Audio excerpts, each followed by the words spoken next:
Yes, it's true. He did a ruka in Abia. Yes, it's true. He did a ruka in Abia. Yes, it's true. The long matter I built, the whole cows were being sold in Umuahia and Aba. In 2001, when I became governor, I called the Hausa community and they called me. I said, Umuahia, Aba, we need to decongest because it's not a city. Where you have ShopRite in Umuahia today, it used to be cow settlement.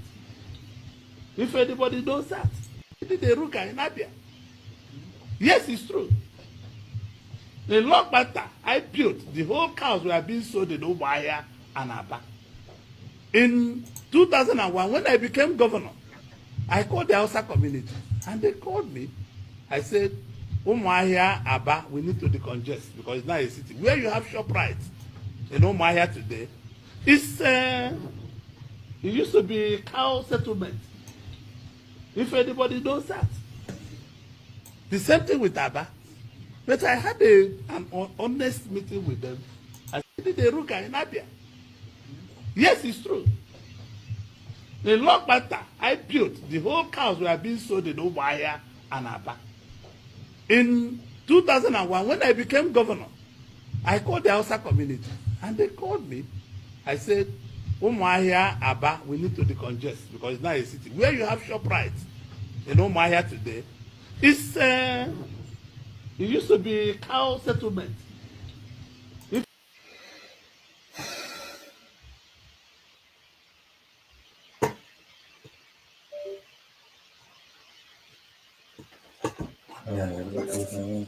If anybody knows that.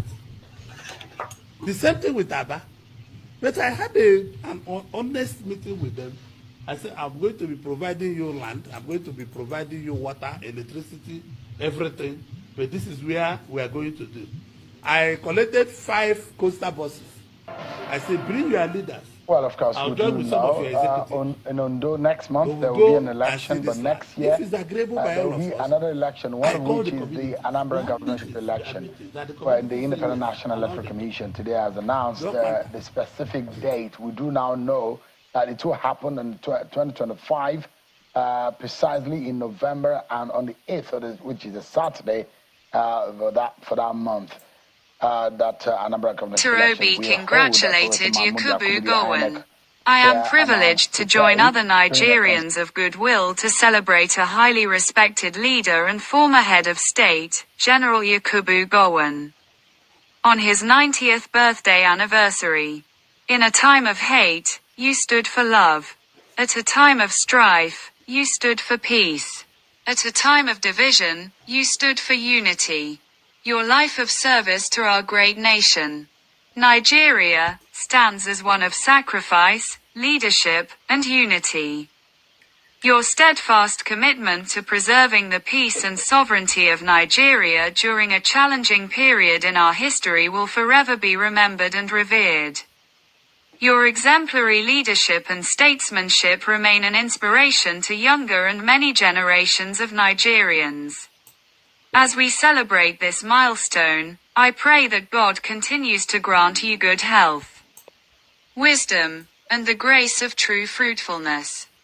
May your legacy continue to guide us as we strive to build a more united, prosperous, and just Nigeria. Happy 90th birthday, Sir. Poe, from Peter Obi. Okay. Lovely Biafrans, good morning, good evening, good afternoon, everyone.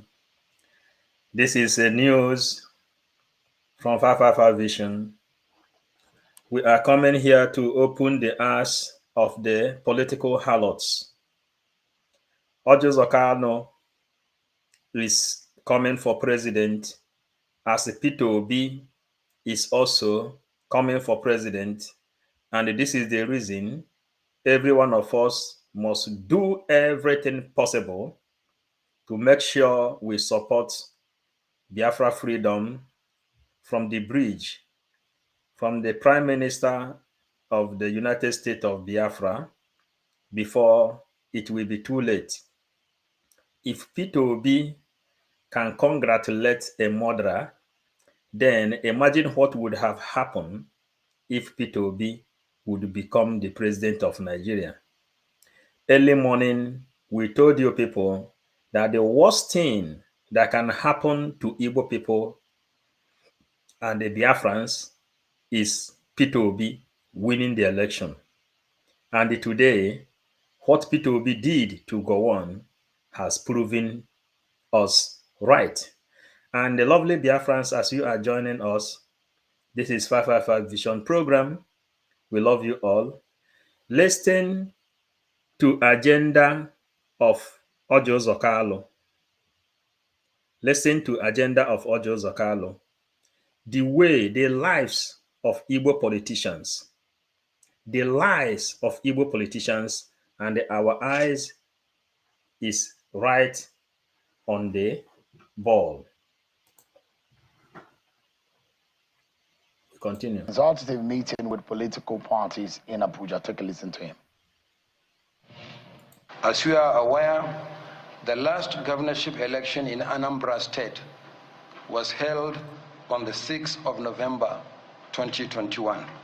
Consequently, the Commission has approved that the 2025 Anambra State governorship election will hold on Saturday, 8th November 2025. In compliance with the mandatory requirement of 360 days, the formal notice for the election will be published on the 13th of November 2024. Party primaries will be held from 20th March 2025 to 10th April 2025. The candidate nomination portal will open at 9 a.m. on 18th April 2025 and close at 6 p.m. on 12th May 2025. No doubt, the nation is faced with enormous pressure over the state of the economy, which has caused untold hardship to the average person. It is important to discuss ways forward for the giant of Africa and also ask questions to those who have promised a good life for the Nigerian people when they are asking Nigerians to vote for their political party. Tonight, we have a sit-down with a formidable figure in our political landscape here in Nigeria, especially because he sits as a prominent figure in the APC. Senator Orji Uzor is a two-time governor of Abia State and a prominent member of the APC. Amidst all the growing criticism regarding the current economic hardship faced by many Nigerians, his party's actions and policies have come under intense scrutiny. The lawmaker and the former governor joins us live here in our Abuja studio. Thanks so much indeed, Your Excellency, for joining us tonight. Thank you. Yeah. I mean, it's been a while, and I imagine I heard some rumors about, although this is a very bad timing to talk about 2027 because the governance and the livelihood of our people are more paramount than politics. But it's interesting to now hear that you are now being linked to 2027 presidency. Do you have the ambition to become president in 2027?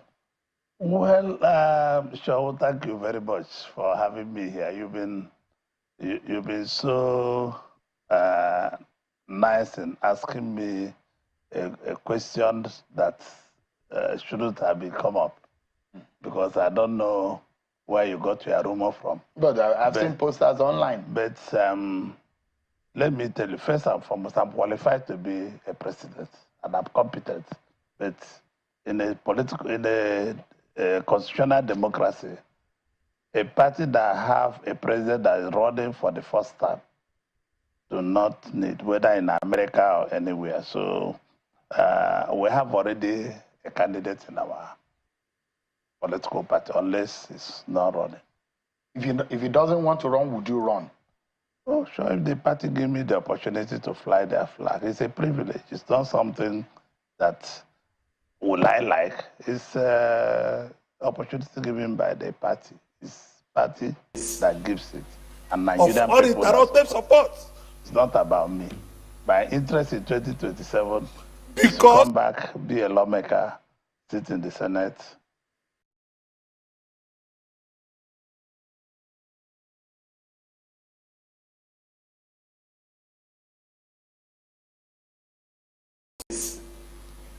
of uninterrupted support. Because this country is not fair to so many of us. I built this country, I employed 13,800 workers. People employ nobody, and nobody asks them their source of wealth. I have 3 factories in Lagos, Nigeria. I have 2 factories in Ota, build manufacturing. I have 3 factories in Aba, manufacturing, and I'm a thief. And people that cannot explain where their source of wealth comes from, they are not thieves. I leave everything in the hands of God. May God and work in the Senate. So you look at the politics of 2027, not certain the way things are going, especially with the performance of your party. It's going to be difficult for anyone now projecting into 2027. That is, even if your party is still together at that time, because your party is in turmoil at the moment. And there will be those who will also say your brother, Mr. Peter Obi, is likely to run. And within your region, in the Southeast region, is a political figure, a prominent one that you cannot shove aside, and that he poses a big threat to all the establishment political parties in 2023. No, I don't think so, because politics is about your political party. It's not in my party. I'm not in his party. And it's only when I am his party. Let me tell you, I know you continue bashing APC. Let me be honest with you. I know things have not been the way it's supposed to be. The economy have not been so friendly. The atmosphere have not been friendly. But you see, this economic problem is going almost everywhere in the world. It's just that we hadn't had an economy where we could have said this is the system of our economy, because the economy have no system from 1960 to today. No system of economy. So if we have had economy like Canada, like America, we say this is where we're going to follow. The pressure of COVID has not gone. You see, mind you, I'm not a politician, but an entrepreneur. But you're a politician now. I mean, how do you describe...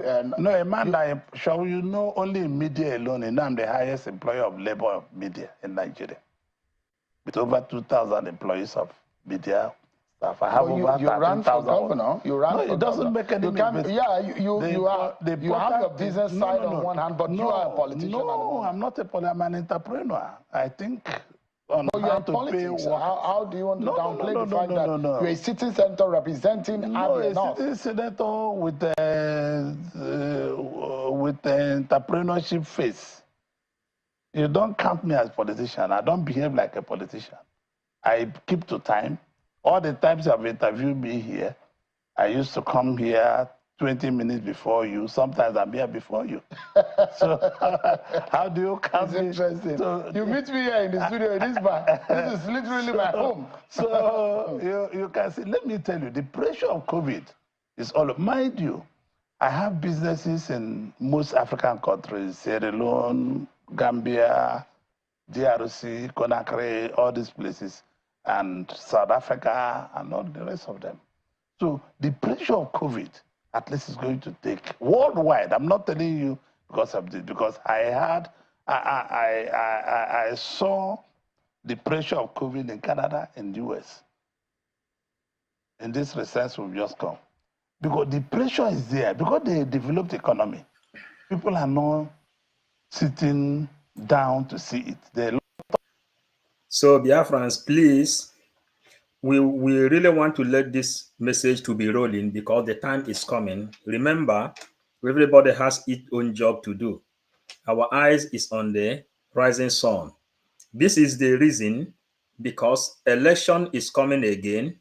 Election is coming again, and the one of this, all these harlots, these are the reasons they are doing what they are doing today. The reason you see Peter Obi saying what he is saying now is this. For you to understand exactly the secret of everything that is happening. Peter Obi congratulated Yakubu Gowon. I am privileged to join other Nigerians of goodwill to celebrate a highly respected leader and former head of state, General Yakubu Gowon, on his 90th birthday anniversary. In a time of hate, you stood for love. At a time of strife, you stood for peace. At a time of division, you stood for unity.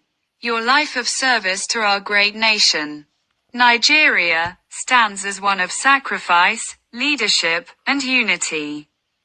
Your steadfast commitment to preserving the peace and sovereignty of Nigeria during a challenging period in our history will forever be remembered and revered. Your exemplary leadership and statesmanship remain an inspiration to younger and many generations of Nigerians. As we celebrate this milestone, I pray that God continues to grant you good health, wisdom, and the grace of true fruitfulness. May your legacy continue to guide us as we strive to build a more united, prosperous, and just Nigeria. Happy 90th birthday, Sir. Poe, from Peter Obi. Now, are you getting it? All these political harlots, they are just queuing up to the same annihilation of their own people. We continue with this thing. Remember, the chief of for INEC has announced new election because of Anambra State election. That's why Mazen Nnamdi Kanu was sold in order for the Anambra State election to be held. We continue and we will be playing jingle and our advertisement. This one. Of cushions, there are a lot of palliatives that are not, our own palliative is go and buy rice and beans. It's palliative. But there are a lot of palliative the other governments are giving to organized businesses because the SMEs, once you don't grow the SMEs, you cannot have economy. Because why it looks so? Because of the pressure on Naira to the dollar, because of pressure on the fuel prices. These are things we should have overgrown by now. To be talking about fiscal side of the economy. This should not be our... Because there are those who also say, some of you, especially those in the parliament, that you have not shown example of how those who really, really know the pains of the people should behave. When some of your colleagues are getting 140 million naira worth of vehicle, when their constituents are suffering. No. Don't you think you just hear all these rumors? Some of them are not rumors. No. We see them writing it. No. Have you seen the me National writing? Assembly. I mean, if you say you're a billionaire. I don't say I'm a billionaire. I say I'm a businessman. Yeah, if you say you're a businessman, you have the wherewithal to buy it. But even if you do, should you get 140 million naira vehicle, No, Senator, Sean, let me tell when you. your people are suffering? Let me be honest with you. I'm in the Senate, and a lot of things are said about the senators, and I sit there quietly and watch. And most of these things are not true. Like getting vehicles? Yes, of course, they're not true. You mean that senators have not gotten vehicles? Is that what you're saying? Some senators were given aid to buy vehicles and upgraded it with their own, those that can afford it. It's not every senator. You didn't get a vehicle? No, what will I do with the official vehicle? What will I do? The Land Cruiser? There's nothing like official vehicle. They buy vehicles to the committees. Individual senators have been this is why I'm telling you, you are part of this rumor, Karen. Senators are giving committee vehicles. So and did you get a vehicle, Senator? No. That is not the issue. Did my committee get a vehicle? The answer is yes. But you chair a committee, don't you? I chair a committee. So you got a vehicle? But the vehicle is for committee work. It's not for me. I don't. But it's the official vehicle. No, it's not don't true. You? It's not true. Well, anybody in the committee can use this vehicle. So Nigerian people, let me tell you, we are elected people. There are many people that are appointed. They use 5, 6 vehicles. Nobody talks about it. But I mean, the legislators are doing they're doing a lot to see that Nigerian people are carried along, because we're the only elected people. In our constituencies, if somebody is sick, they will come to us. If somebody's child is not going to school, they will come for school fees. If anything happens to any constituent, they come to you. So the way they looked down on legislators are things I cannot believe. I mean, I think there is a mix-up here. Maybe you, Senator, you're not privy to some of, maybe you, because you're a big man, you do not get some of these It's vehicles. not true. But you need to recheck your records. I will recheck and come back to you. Please, sir. So if you can, I will recheck. Because I'm a senior member. Let me tell you, I'm a senior member of the Maybe that's why you don't need to have this chain of vehicles in your compound, and you do not need member. But there are facts under the fact that lawmakers get vehicles. Some of these vehicles amount to about 140 million naira a unit of those vehicles. All I know, the committees get vehicles. No lawmaker is owner of any vehicle. You may not be factual like I don't know. You probably need to check. Maybe you should exchange. Because we've had this. I should become this. I should become this I've way. spoken to your colleague who is in charge. Yeah. About this same vehicle. And they never said that they did not get vehicle. No. Did I say they did not get vehicle? You are saying that it's for committee. belongs to the committee. But we do know that each lawmaker is proportioned. There are those who will say, give us the money, we'll purchase. They're giving the options. It's not true. There are a lot of things that you are probably not aware of, Senator. They are giving committee vehicles.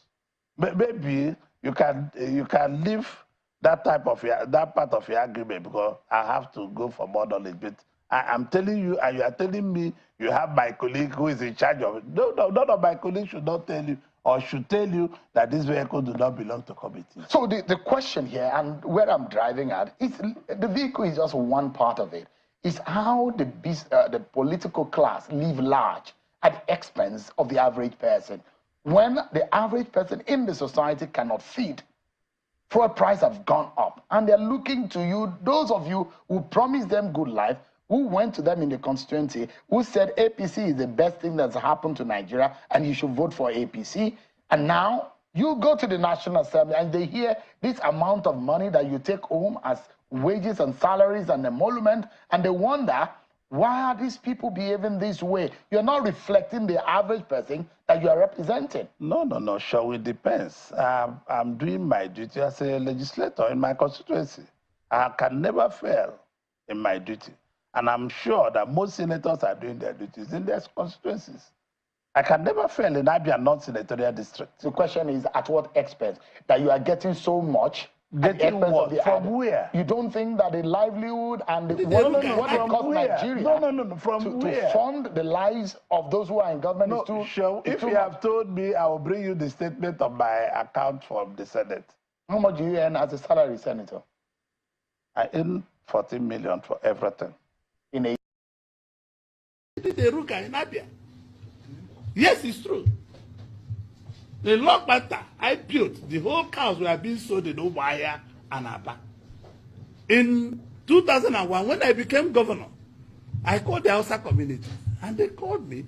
I said, Umuahia, Aba, we need to decongest, because it's not a city. Where you have ShopRite in Umuahia today, it used to be cow settlement. If anybody knows that.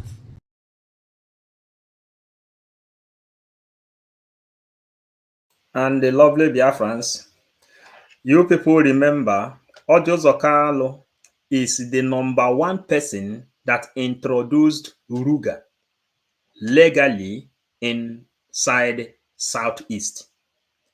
That Southeast, and the South. Orji Uzor took it as a contract. And he is the person that introduced this Ruga that took the life of many up to today. And Orji Uzor is working under the Fulani Caliphate. We are just bringing this news. The time we will come for analysis, the time will come. You people knows how we do it before. We are still coming. So we continue. A year or per month? In a month. In a month. But everything compulsory.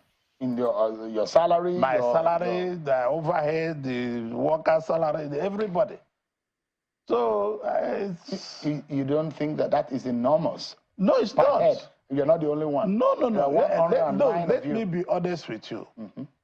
Do you know this money I have to buy fuel, I have to travel to my constituency, I have to maintain constituency office, I have to sit in the constituency.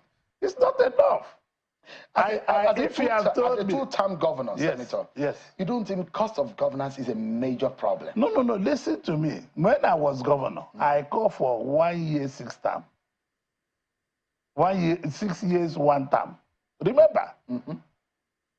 There are some presidents who are asking for that. No, also. President Obasanjo said I was after him. That was the part of beginning of our quarrel. I called for 1 year, 6 term. 6 year, 1 term. Because of the cost of going to the elections. Because of cost of managing the economy. Because when you bring in a governor or a president, their eyes on re-election. They are not even thinking about what people will get, what people will do. Every politicians, they are looking for the election. So the only way to solve this problem is give no incentive to anybody. Do 6 year, 1 term. And you think that that will help boost performance? It will go a long way. Because most of the people think they need to make money for the election. In my minority opinion, I don't know majority opinion. In my minority opinion, I think most politicians are always looking forward for the next election. And that's why there is a very popular saying from a popular motivational speaker who said, the politician look forward to the next election, but a leader look forward to the next generation, how to empower the next generation. But that perhaps is the missing, the gap between what has become our problem in this country, where there are a lot of people who believe that we've not really had the kind of leaders that we should have in this country. But Senator, are you proud of what your party is delivering to Nigerians today? Yes and no. Because my party is very unlucky. My party have done very well in things they can do in the indices of economies and all the rest. Under Tinubu or under Buhari? Because that's another kettle of fish. Let me be honest with you. Under every leader, God creates leaders for a purpose. Every leader has a purpose God has created him. God do not bring leaders just for this. But the leadership under Buhari seems to have destroyed our economy. I'm not going to answer that. I'm not going to discuss that. But that's the reality. Of uninterrupted support. No. I'm not going to discuss that. Because this country is not fair to so many of us. I built this country, I employed 30,800 workers. People employ nobody. And nobody asks them their source of wealth. I have 3 factories in Lagos, Nigeria. I have 2 factories in Ota, build manufacturing. I have 3 factories in Aba, manufacturing. And I'm a thief. And people that cannot explain where their source of wealth comes from, they are not thieves. I leave everything in the hands of God. So that is why he is now coming for presidency to challenge with P2B because of his factory. And for this reason, Igbo people, everybody should go to hell. You understand now? Our eyes is on the ball. We keep moving, Biafrans. Those who believe that we were 20 years backward under that government. I'm not a party that you are a prominent figure. Listen to me. I am not going to discuss President Muhammad Buhari here. Why? Because it's not the right thing to do. He has gone.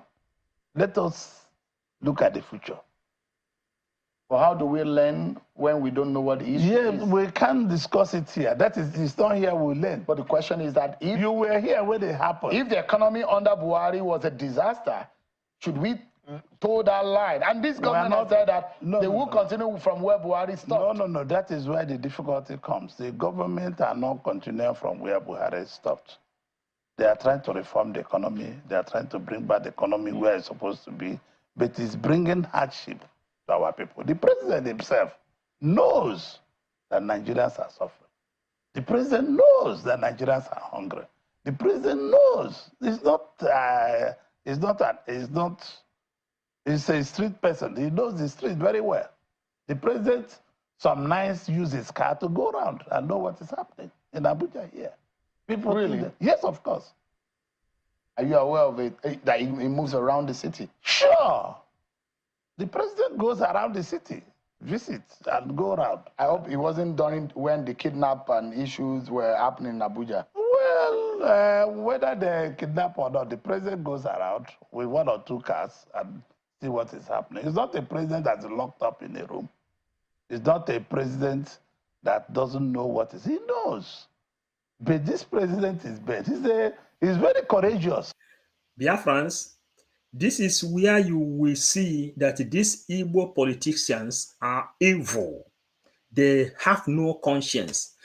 This Shengu of a channel television is exposing this man, yet he is still defending Nigeria the same way P2B is doing. But this 2nd December, we continue, please. We continue.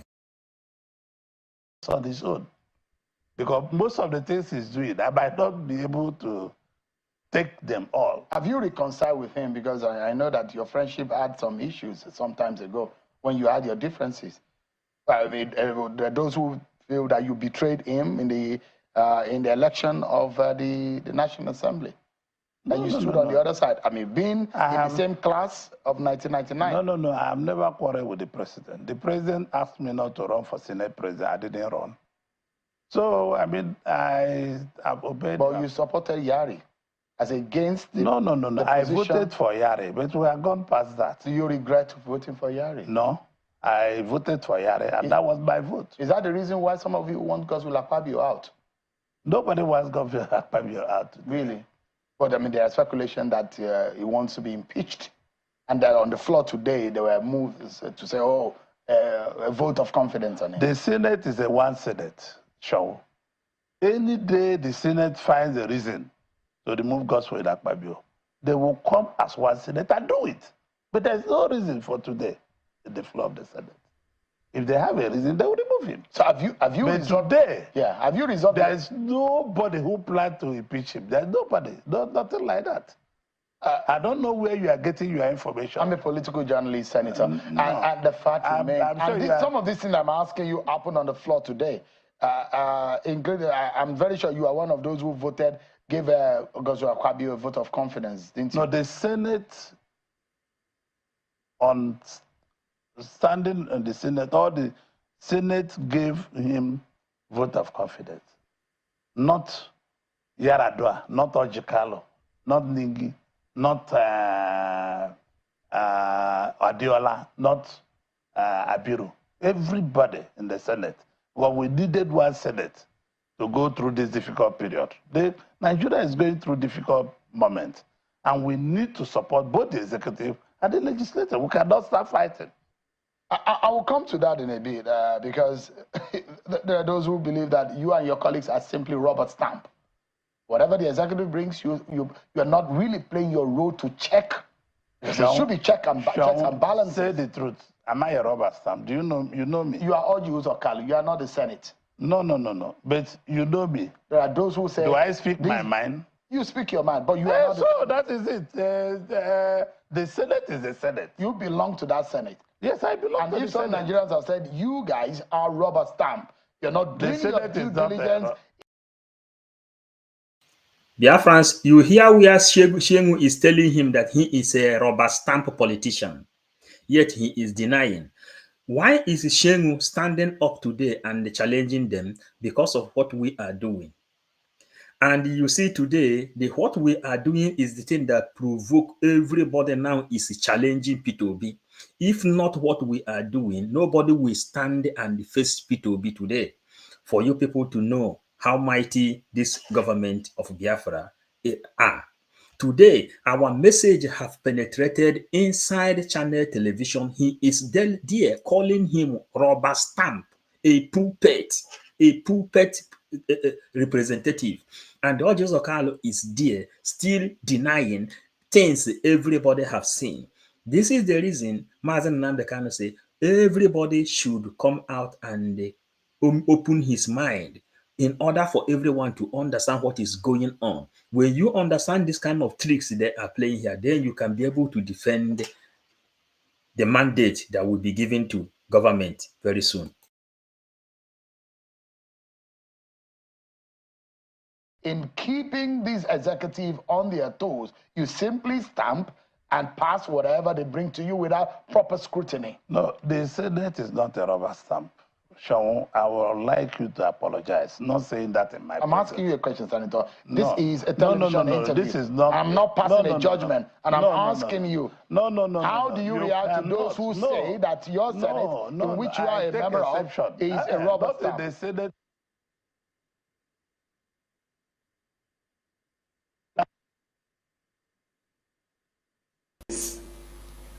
Of uninterrupted support. We are worried about the state of the economy, about the state of the security in the country. This country is not fair. Is going. Of you representing the Nigerian people. The question is, what have you and your colleagues done differently to put the executive on their toes and put their feet to fire? No, our job, Sean. You see, Nigerian people always misunderstood our job. Our job is to make law. When we make this law, we give to the executive. The executive will go and implement. That's where our job ends. And the Senate will go for oversight. And this is what we expect our colleagues. Ask me, are they doing proper oversight? Those that go for oversight must do thorough oversight.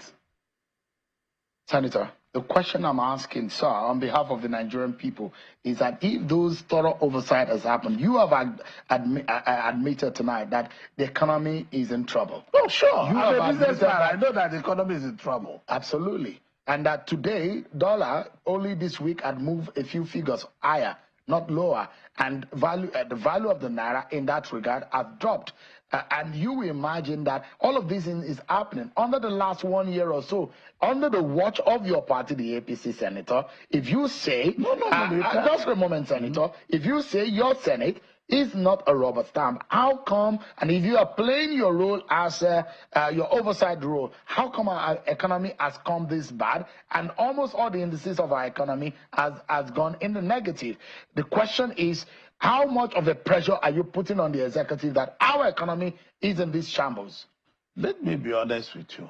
The Senate is putting a lot of pressure on the executive. And the economy is still bad. Yes. It's not the issue of executive and legislature or judiciary. This economy is a worldwide issue.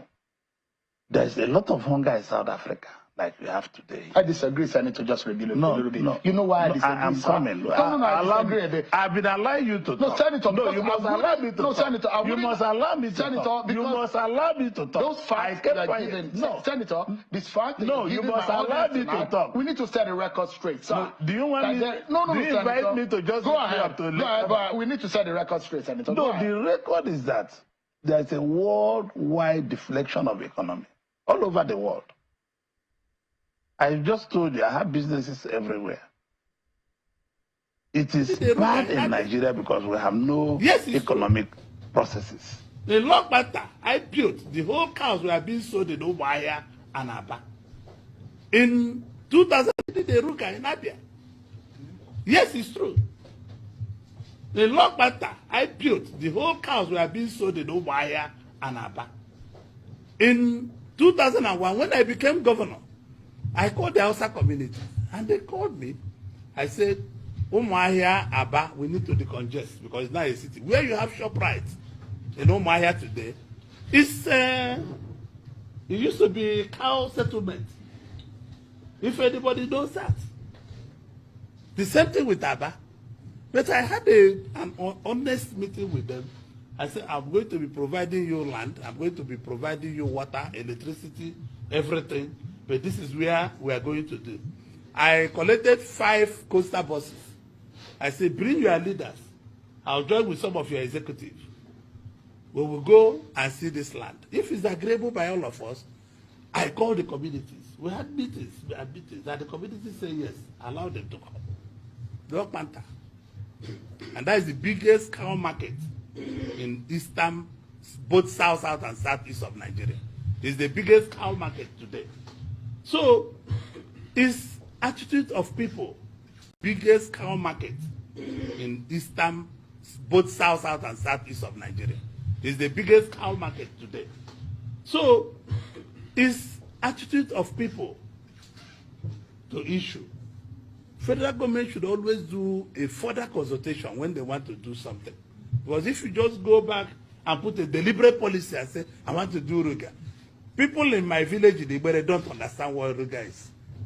They will fear and say, oh, they want to kill all of us. But if they have just told them, after all, some of us are the largest sellers of cows. I started selling cows as far back as when I was in the university. I'm still selling cows till tomorrow. Selling cows as far back as when I was in the university. I'm still selling cows till tomorrow. Of cow. I started selling cows as far back as when I was in the university. I'm still selling cows till tomorrow. Because do you hear the business Orji Uzor is doing? This is the business Orji Uzor is doing to generate money. Selling cow, destroying people's land and the farm. And let us continue. We never had economy since 60 years ago. God have dropped. And you imagine that all of this is happening under the last 1 year or so, under the watch of your party, the APC senator. If you say, just for a moment, Senator, if you say your Senate is not a rubber stamp, how come, and if you are playing your role as your oversight role, how come our economy has come this bad and almost all the indices of our economy has gone in the negative? The question is, how much of the pressure are you putting on the executive that our economy is in these shambles? Let me be honest with you. The Senate is putting a lot of pressure on the executive. And the economy is still bad. Yes. It's not the issue of executive and legislature or judiciary. This economy is a worldwide issue. There's a lot of hunger in South Africa, like we have today. I disagree, Senator, just a little bit. No. You know why I disagree, I'm coming. I disagree. I've been allowing you to talk. No, Senator, no, you must allow me to talk. Senator, you must allow me to talk. You must allow me to talk. Those facts that are given. No, Senator, this fact that you must allow me to talk. We need to set the record straight, sir. Do you want me? Do you invite me to just go ahead? But we need to set the record straight, Senator. No, the record is that there's a worldwide deflection of economy all over the world. I just told you I have businesses everywhere. It is bad in Nigeria because we have no economic processes. We never had economy since 60 years ago. If we have had economy, the cushion will be... What do you mean we don't have an economy? We don't have economy. There's no organized economy here. Because we have no lights, we have nothing, we are not, our stock exchange is just building up, and because investment of you and me supposed to be in Nigeria. So you mean the major drivers of our economy? No, the institutions that drive the economy are very weak. All the institutions. And this is what President Bola Tinubu is trying to rebuild, to make sure the institutions are strong. Because if you continue with this handout and weak economy, you are not going to go. Somebody must make the decision. It might be right or wrong. He's taking a tough decision. He's taking a tough decision for the future. And this tough decision, I'm not defending him. You know, I can always speak my mind. If the question is, Nigerian people are there hungry, the answer is yes. I have businesses across the border. And I can tell you that is the same story everywhere. That our own look worse because we didn't take decisions at all. So the record I'd like to set straight is that yes, there are global problems, challenges facing different economies of the world, but Nigeria does have a peculiar challenge on its economy.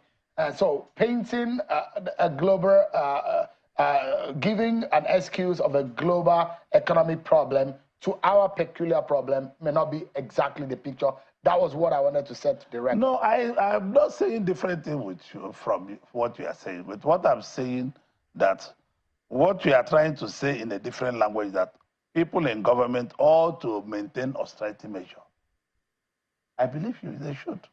There should be more sewing our coat according to our size, scaling down most things people in government do, scaling down on more gifts the government gives to other countries, scaling down on so many things.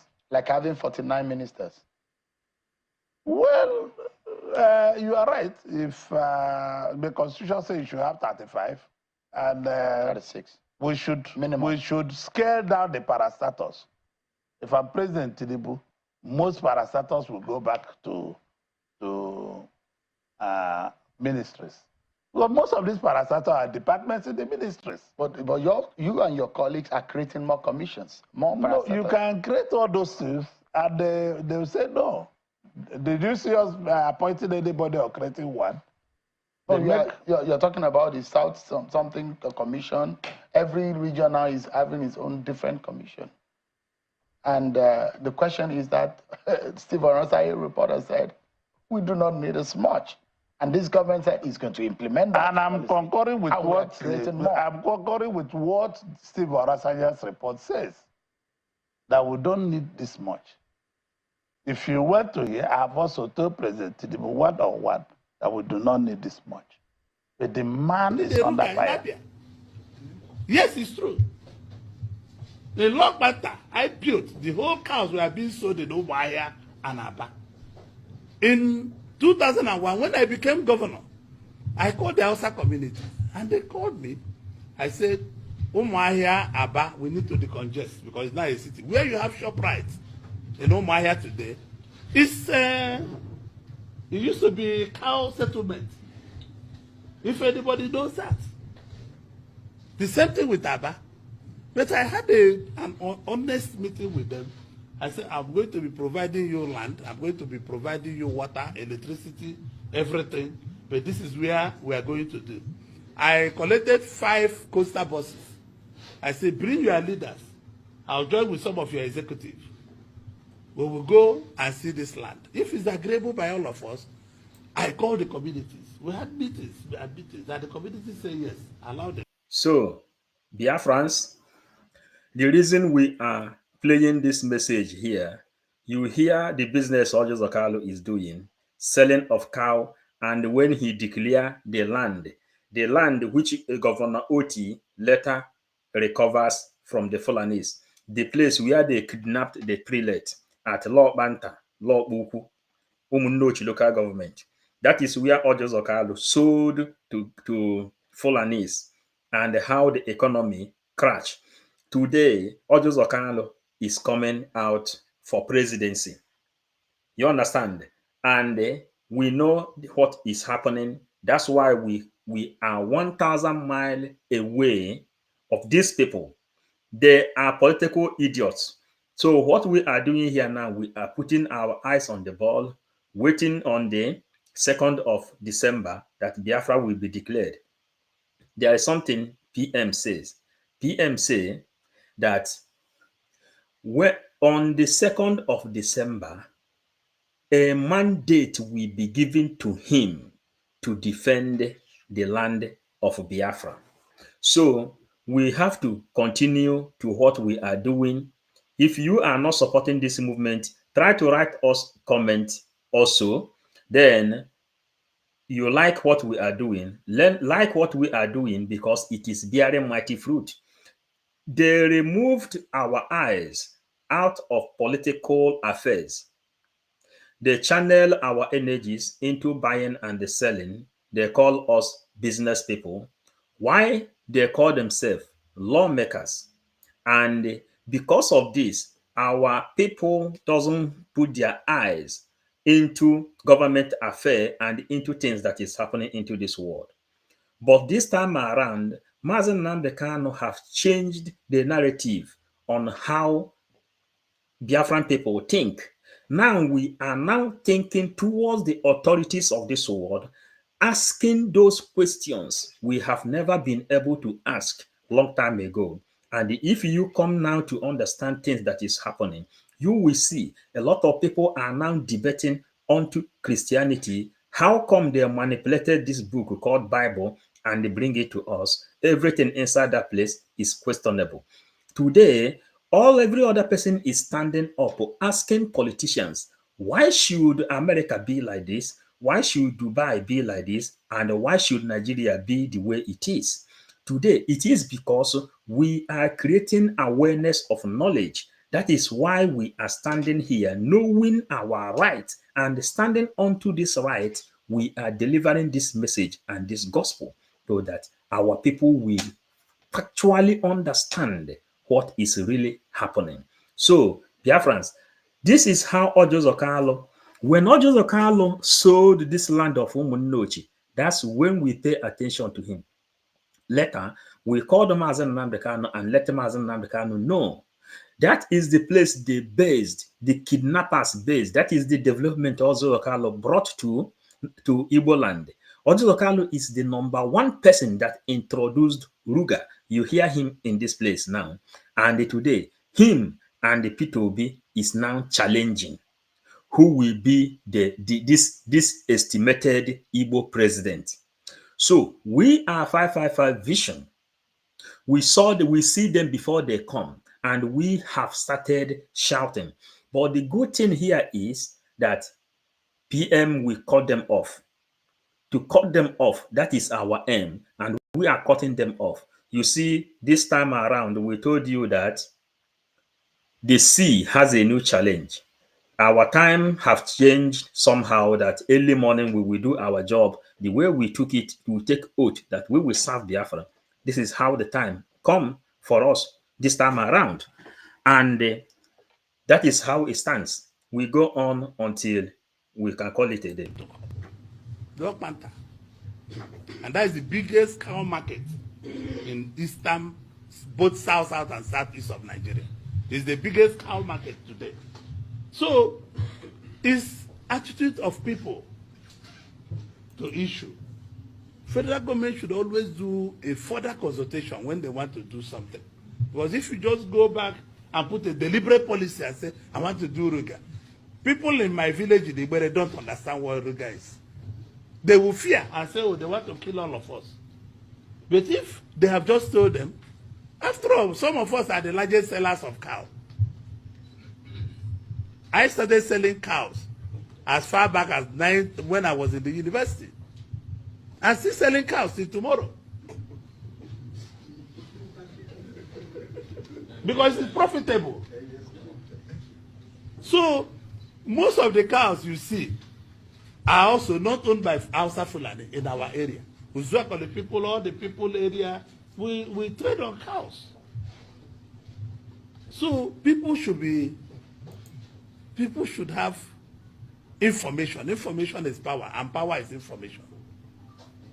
They have kept being criticizing government, criticizing tribes, criticizing everybody. There is too much hatred by politicians among themselves. Everything is politics in Nigeria. When people in Nigeria cannot pick meals to eat, politicians are busy politicizing everything. Anybody you see, nobody talks about interests of Nigeria. Anybody you talks about interests of his village. It's a high time our politicians should start being Nigerian politicians, not Ibere politicians or Abia politicians. They should see themselves as people who represent people of Nigeria. Yes, next question.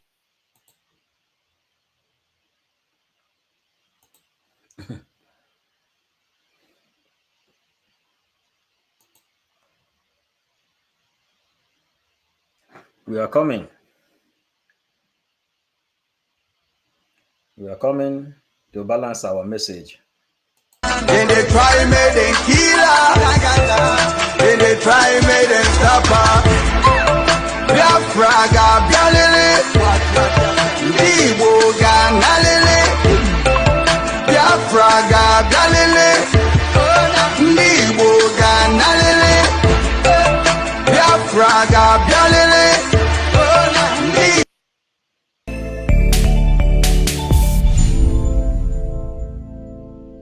that the United States of America is a steadfast supporter of the principles that people have a right to choose their own form of government. Nations have a right to choose their own alliances. There are inalienable rights governments must protect. The rule of law must be cherished.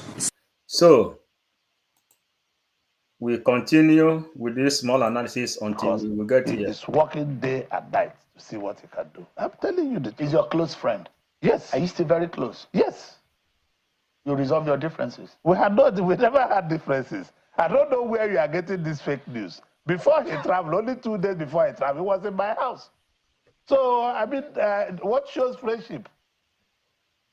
You own a tabloid newspaper, a Sun newspaper. I don't do tabloid here. I do facts because I'm a political journalist for over some years. No, so I do know. I put my ears to the ground and I have my eyes. Even when you guys are having your night meeting, some of us are aware.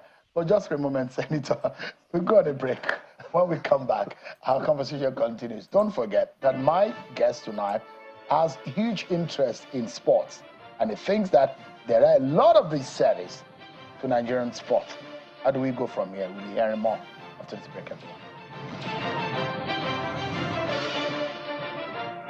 Thank you so much, everyone, for staying with us. Senator Orji Uzor, representing Abia North Senatorial District in the National Assembly, is being our guest tonight. He's a two-term governor of Abia State. Thank you so much, Your Excellency, for joining us now. Well, I mean, you keep saying you're a businessman, but I'm not sure that you're being still recognized in the business world as a businessman since you're a businessman. I'm building new factories. I'm building new things, and I'm creating new opportunities in my business for people to work and make money.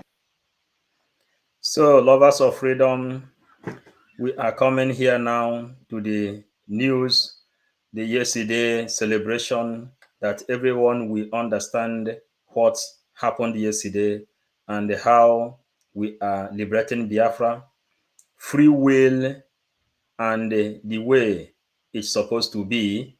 That is how we are getting it now.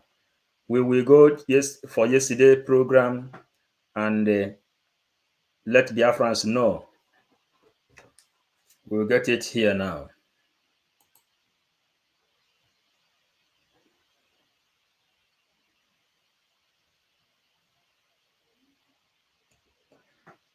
Land. I welcome every one of you this evening from my base. It has been a very successful week as we continue to push in readiness for the declaration of the restoration of independence state of Biafra happening in Finland from the 29th of November to 3rd of December 2024 in Lahti. This is the first ever official fundraising for this particular event. This event is costing the government a huge amount of money.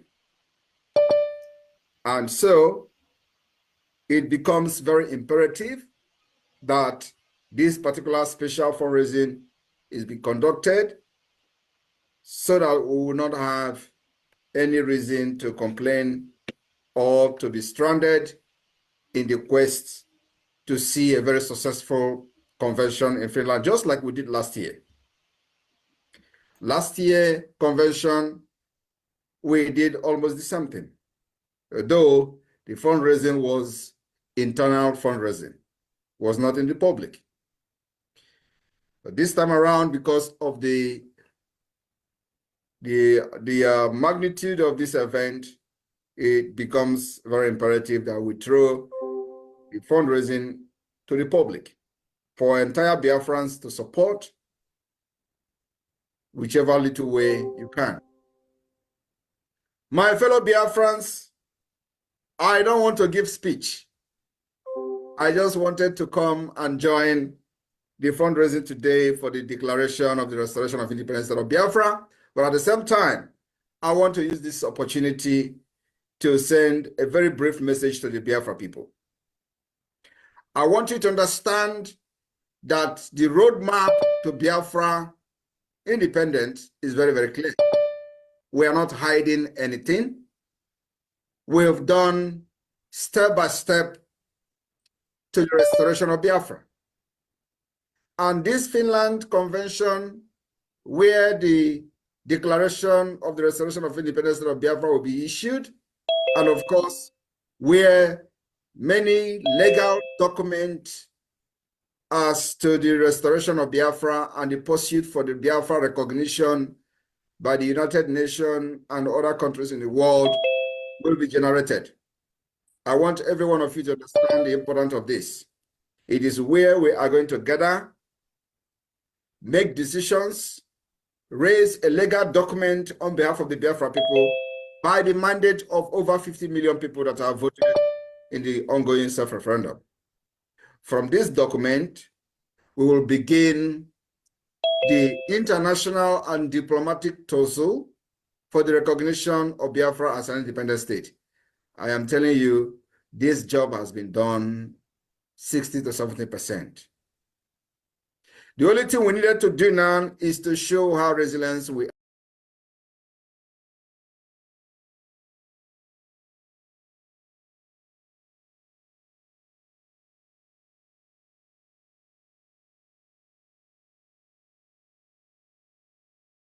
There's something he said here. To raise legal documents. To raise legal documents. That is why he always say, up to this day, we don't have mandate. He said, on this day, 2nd of December, the whole world will gather together to raise a legal document. This world is controlled by documents. So this is one thing. And everybody have seen the card of P2B. Everybody have seen the card of P2B. So try to get what we are doing. We are making sure that the international community were able to prove to them that we are ready to govern ourselves as state. And so far, so good. Biafra people have demonstrated their readiness to exit Nigeria. Forget about whatever the political elite, criminals, and corrupt politicians, both from the northern Nigeria and from other part of Nigeria, are saying. It is because they see Biafra coming. If you are not making an impact, if they have not seen the green light of Biafra, nobody will be making statement about Biafra want to succeed or Biafra never want to succeed. Like you read today on social media by the war criminal called Gowon. If you are not making this headway, nobody will talk about it. I want you to understand that for over past 10 years or so of the criminals who parade themselves as Biafra agitators, they have never discussed them at the National Assembly. Nigeria never worried about them. For the very first time since after the war, the Biafra issue is being discussed. It has become not just a national debate, not just a national discourse, it has become a global discussion. That is what we have done just within 2 years. And so, those who think that Biafra was a kind of a family franchise, we have come to prove to them that they're actually very wrong. Biafra can never, ever be a family franchise, can never be a business, can never be a career. And that's why we set a limit of 5 years. From 2019 to 2024, that's the exact time that Biafra needed to be declared. And today we have been able to raise army to defend our land. We are engaging the terrorist state in Bakassi Peninsula. We are engaging the terrorist state in almost the 40 states of Biafra, many of them in low key. But in the hinterland of Biafra is where this particular defense and engagement is being defined. In the coming weeks, the resistance will spread across the coastal line of Biafra. And believe me, all this involves money. Nigeria, with their multi-billion in military hardware to support terrorism, killing of the people they're supposed to protect, We, Biafra people and Biafra government in exile and the de facto in the homeland, raising fund online to fight this billion-dollar terrorist state. Look at where we are today. For the very first time in the history of Biafra since after the war, the entire commander of the terrorist organization called Nigeria Army, Nigeria Police, Navy, and Air Force, they went to National Assembly. Not only that, they have cried out to the world to come to their rescue. They say Simon Ekpa is their problem because they never expected that somebody will summon the courage to defend their own people. Unlike other parts of Nigeria, where women and children are getting killed, and nobody speaks for them, our own is different. Every one of us in the government have done a very big sacrifice to see that the story that we're hearing from Nigeria, different parts of Nigeria, is not being told about our own people. Rather, we will continue to engage them until they are gone. I want you to understand that the internal enemy, which have supervised and orchestrated a lot of atrocities against our people, will continue to collect water. It is a must and something that must be done to make sure that our women, not just our women, but also those men that volunteer their life to fight in defense of our land, will not be sabotaged and killed like chicken. From 2021, we saw how they were moving our men, young men, able-bodied men who joined ESN, defunct ESN. What did they do? Immediately after they kidnapped Mazi Nnamdi Kanu, these men who volunteered, the only crime they committed was to believe that the people that were following were actually fighting for their own freedom, and they volunteered to fight. And then when there was a disagreement on who was doing it right, and they decided to listen to Simon Ekpa broadcast, order was given by these criminals who turned IPOB into occult, because we don't know that's what they wanted to do, into occult, and at the same time, they want to use it for political pressure group to be fighting for the political elite. Everything they have accused many of us today is what they do. They are accused of kidnapping, they do kidnapping. They accuse us of killing, they do killing. And that is why some of these killings that we've seen, these people committing against our people, can never, ever be forgiven. I want to share one of the one that broke the camel's back was the death of Obinna. Obinna, when we hoisted a flag, a Biafra flag, every one of you remember, when we hoisted a flag across Biafra land, Obinna hoisted a flag in army barrack in Aba. On his way back, he was captured on the order of Mazi Nnamdi Kanu's sister, on the order of Chinan Sanworu, on the order of Ikechukwu Ogua. This young man committed no crime.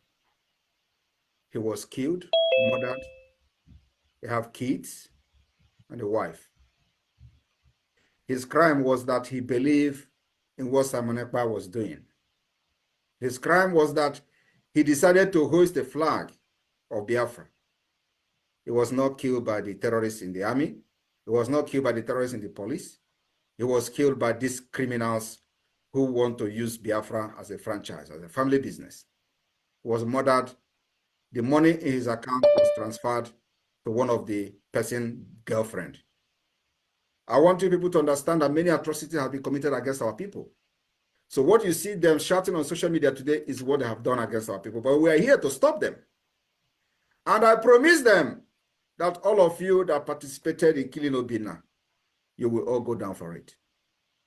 And you know, when they thought we've forgotten, that's when we strike. And this is the beginning. I want you to understand that the self-defense, sensitization of our people, and sanitizing our land is a must. is a must. They preach that if you kill a Biafran, Biafra will never come. That's why the land of Biafra have deserted and departed from them. Because they have committed these atrocities and they continue to lay this curse on themselves. That anybody who shed the blood of a Biafran will never, then Biafra will never come. That is from them. We don't share the blood of innocent Biafrans. We fight the enemies with guns who come to kill our women.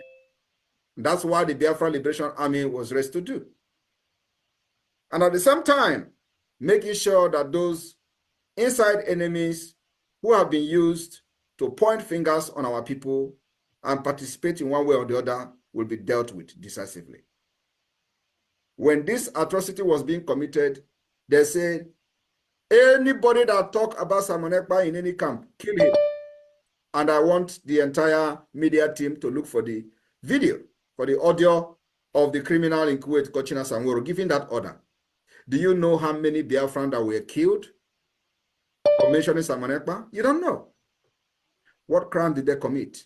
They committed no crime other than they listened to the broadcast Simon Ekpa was doing. They were doing this thing thinking that a day like this will never come. They killed as many as possible, buried many alive. For what crime? For saying Simon Ekpa was doing it right. And you know, I am not God. I don't avenge death of people.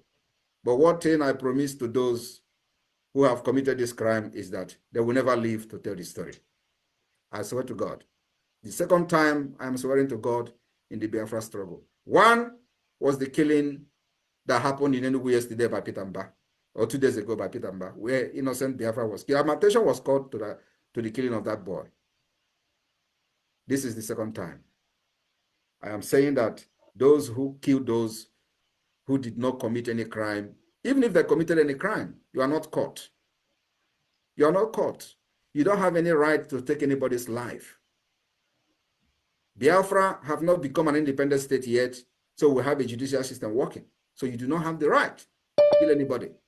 But those who have come in the name of Nigeria terrorist state to kill our people in the course of defending our women and children, you can take anybody who come to kill our people. That is completely normal and approved by any court in the world, any law in the world, because it is called self-defense. But innocent people who you were fighting Biafra together, and all of a sudden, they decided that you are not doing it right. That somebody is doing it right, and they decided to take their life. You will never, ever live to tell the story. I am not Mazi Nnamdi Kanu. I have said it several times. I am Simon Ekpa. And under my leadership, I will lead to protect those who believe in me. I will live to make sure that you do not kill anybody who believes in what I'm doing, and live to tell the story. That is the promise I'm giving to the enemy, both from the Nigeria and from anybody. Anyone who is following the Biafra government, you can't kill the person like you have killed in the past and live to tell the story. It does not matter how many years it will take us to get you. We will get you, and you will pay for the killing of our people. This is my word this evening. I want to also make it very clear that, look, some people are sharing video of sit at home on the 21st and 22nd. There is no sit at home on the 20, there's no sit at home on that days that was mentioned in the video. Every Monday, sit at home remain the same. We have not changed from that. Tomorrow, Monday is sit at home. After that, there is no sit at home. You wait for the announcement on our sit at home. We are very, very, very busy cooking for the enemy, which is the Nigeria state. And so, at the same time, we'll be distracting them with our activities on social media. Many of you forgot that in those days I used to dance. They didn't know, they didn't see today coming. If they saw today coming, they would, take me seriously even with the dance I was dancing. So today, I'm not dancing anymore like that. I'm doing something different. I'm making sure that those who think they can, use propaganda to convince and distract what we're doing, we will engage them. This meeting is being recorded. Whether you are a woman or man, I will engage you. And once you come, I will remove my suit, I will remove my tie and wear my t-shirt and come to your level and deal with you. When it comes to this Biafra, don't regard me as a prime minister. Prime minister is only when you have a state recognized by the United Nations and you want to behave like a politician and be politically correct. I am not that particular politically correct. I am not politically correctness prime minister. I'm a prime minister that is fighting for freedom, and we are in liberation phase.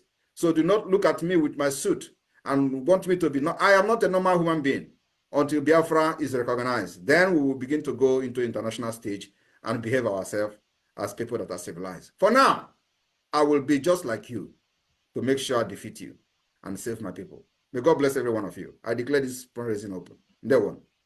See you in Finland. See you all in Finland, where it will happen. May God bless you. Thank you. Thank you, lovers of freedom. Everybody knows the activity of the DOS and how they said sympathizing to Simon Ekpa is a crime. Anyone who sympathizes to Simon Ekpa is enemy of Biafra.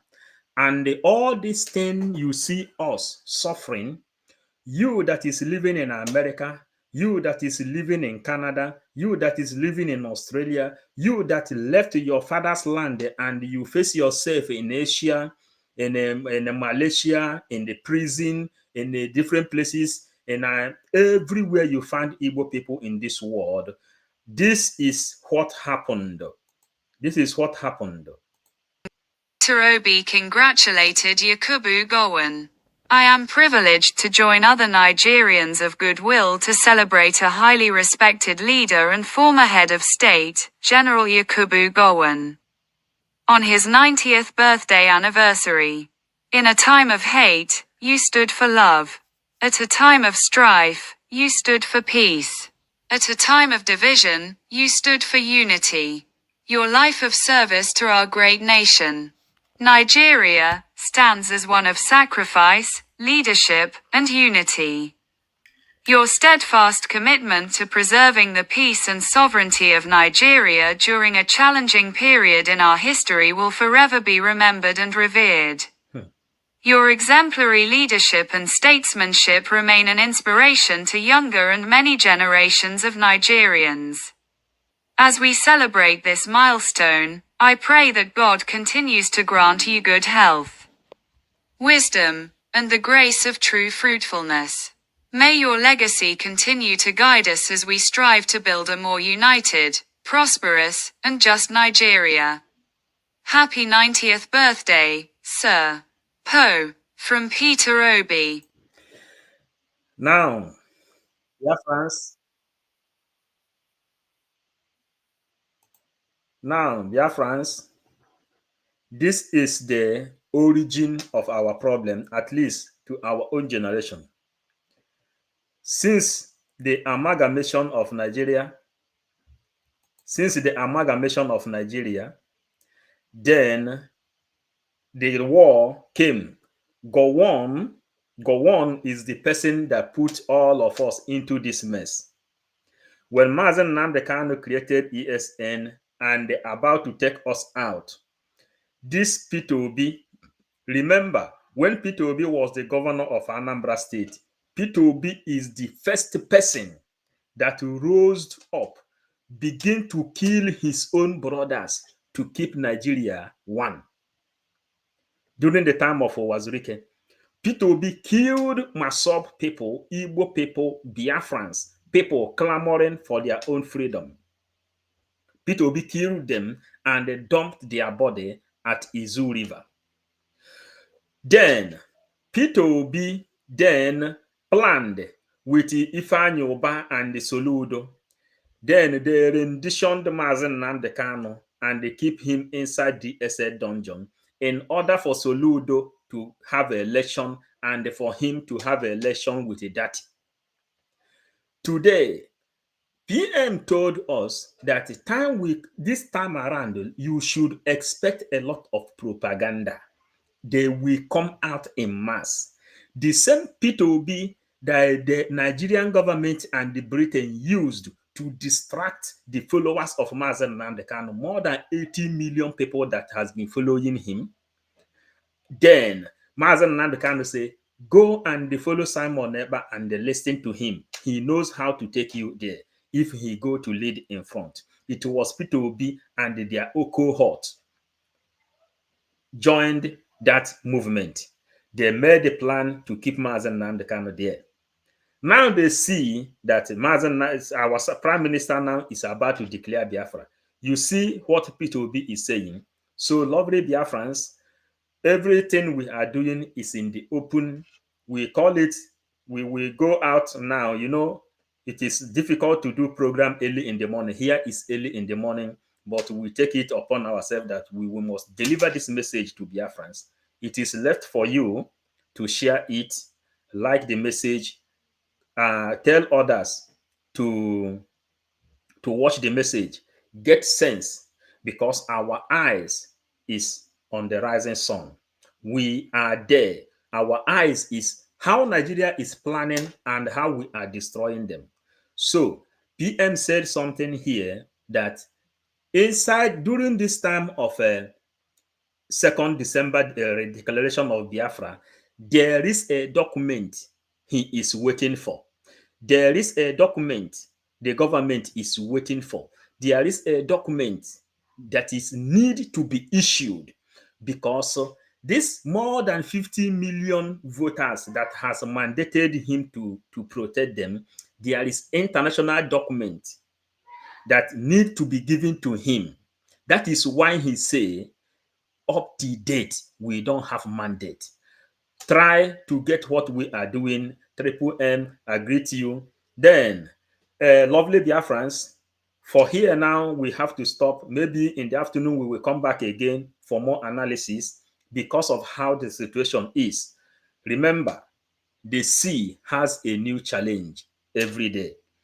How the wave turned yesterday is different to how it's turning now. So however the wave is pushing us, we will stand strong. What do? Internet never lie. We will deliver our information here, and the people that is connected to it will listen to it. That is it. No matter how the condition is pushing us, we will keep on doing what we are doing with a good faith until Biafra is restored. Remember, PM says that he has made the highest sacrifice by losing his political career. You understand what that means? Losing his political career. So who am I to wake up early in the morning to deliver this message? You understand? Sacrifice upon sacrifice. Lovely Biafrans, we love you. And Orji Zokalo, we have seen your end. Peter Obi, we have seen your end. Then, you see the wife of Mazen Nnamdi Kanu. Tell that woman that we in this media, we destroyed 500,000 recruited Irats, which she herself recruited. And she is just so small. Our prayer is that let Mazen Nnamdi Kanu come out and speak. You understand? Let him come out and speak. Then when he speak, then we will know how to understand his language. You understand now? That is simple. So, but the leader Mazen Nnamdi Kanu, who ordered us to take oath to preach this gospel, he is nowhere to join his wife, because we have his history. Tomorrow, early morning as well, we will play Mazen Nnamdi Kanu some of his old videos.